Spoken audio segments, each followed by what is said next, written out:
address. I think that would be smart. Yeah, I think so. Yeah, and if they have, if, it's more helpful to us if they can specify an amount and what exactly that amount will go toward. Sure. Yeah. Would you ask them to come to the next meeting? And/or a financial statement of some sort. Okay. Whatever they can give us, because you know we're not familiar with them. Most of the organizations that we give a donation to, we are more familiar with. I understand. Like the next one. Great segue, great. Okay, Theodore Woods, disregard the first page that you have because there's a second page to it which I passed out to you. When Cheryl made copies, she only made copies of the first page. If you look at the first page, there's a profit of $7,200. If you look at the second page, there's a loss of $1,148. Jerry Solomon. My address is 4226 Henry Way in Northbrook. I'm a former resident of Riverwoods, and I've been part of the Theater in the Woods organization since its inception in 1999. With me is Kathy Howski. She's also on our board of directors.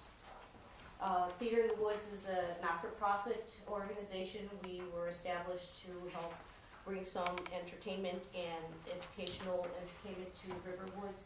We produce one adult show in the summer, and we try as hard as we can to do an interactive children's program in the fall and another one in the spring. We have been supported in the past by the Village of Riverwoods, and we're very, very grateful for whatever help the board can offer to us. So last year, and you'll see that we had the loss, was our 10th anniversary. We got a little bit of ambitious. We actually, for our first time, had a two-set show, which was a complete changeover, which was difficult for us to do, but it was very interesting.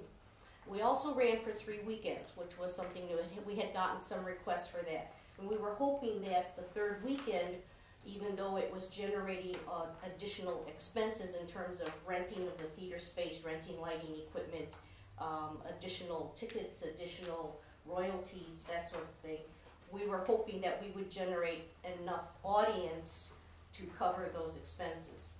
What we found is, what happened is that we diluted our existing core audience and spread them out over 3 weekends and didn't get the funds that we thought.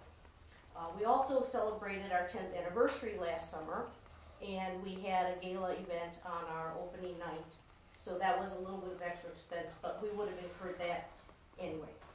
So we are asking the board again for your support, and we would be grateful. We're going back to 2 weekends, and we're going back to a comedy with a single set.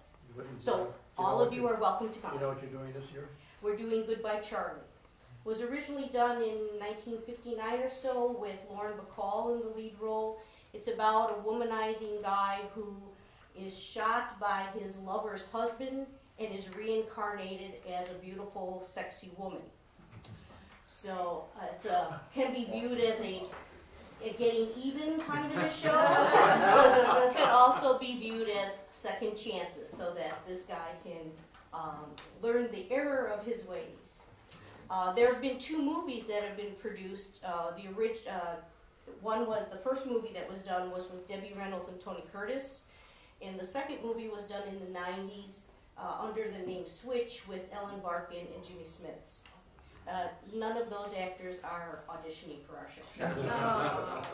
But we've got really good people that come to auditions. Those will be in May. We'll start rehearsing right away. Our productions are the 3rd and 4th weekend in July. Are we doing a kids show this year? We tried to do, we've had really good success with Jungle Book. Half of our cast was not available to do that. Our other new one for spring was The Little Mermaid, which we had really good success with that one, and the director was not available this year to do that. So we're really, we now know we have to start planning further in advance for those children's shows, but we've had pretty good success.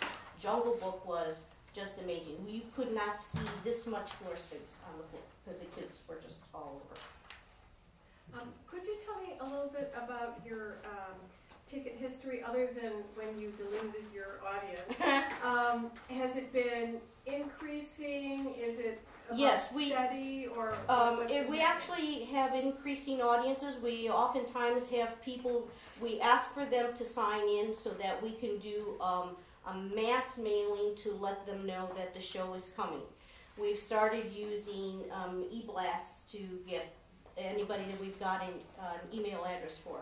But we do tend to draw a slightly older crowd, and some of them prefer the postcard in the mail kind of notification. We have a group of the Red Hat ladies. They always come. We've tried getting word out to some of the senior residences in the area in Glenview and up on Milwaukee Avenue. We learned that they need word now to start planning their outings for their groups in July. So we've already got that in the works. But yes, it's been growing, and by sending out these emails, and we always get new actors that come to audition. They're always invited back to see the show. That helps to generate more people that come. So yes, we're working hard on growing our audience. Have a motion, please? So moved. No, I need a motion. Oh, I move that we, How much did we give them last year, 10,000? 10,000. Okay, I move to give Theater in the Woods $10,000 for their next season's production. Second. Any more discussion? Roll call vote, please. Trustee Swadek. Yes. Trustee Masterson. aye. Trustee Kunjan. Aye. Trustee Grattan. Yes. Trustee Chamberlain. Aye. Carries. Thank you very much. Have a good Keep season. up the good work. Okay, approval of bids to demolish 2640 Chianti. Russ? 2640 Chianti, the house we bought across the street, we got our old services disconnected. Police went through there and did their thing, training exercises. I guess the fire department didn't want to burn it down, so we're gonna take it down. So I got 2 bids here, and top bid was from SKS Construction. We could do it A, with just taking down the building and leaving the foundation, which we did to the first house. On the Wenders property, when we tore that house down, we just took the house down, we left the foundation. That had a It's slab. a slab. Right. This one's got a crawl space. This will have a crawl space. So we'll probably, yeah, but still got some, it's still got a slab in where the front room is, that great room, that's a concrete slab there. Yeah, but what, I just concern myself, if we leave the crawl space there, No, the crawl space, when the house comes off, the crawl space will be gone, and we're just gonna have a just the one depression that there. leaves a slab. Yes, we're just gonna leave the You slab. will remove the crawl space. The crawl space, yeah, if the house comes off, the crawl space will be gone.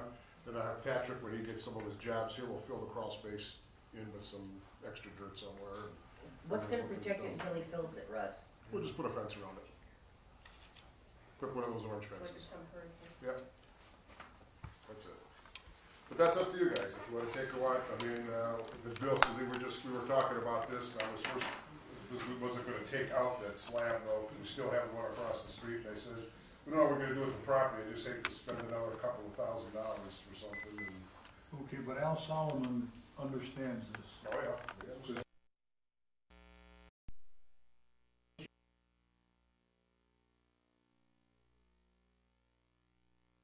I think that that's an accident waiting to happen.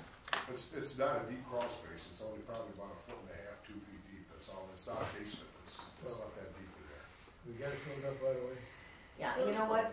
I'll figure something out. I'd rather just have something dumped in there, soil dumped in there, something done. Because I can see a kid going running and we don't wanna deal with that. You can do that.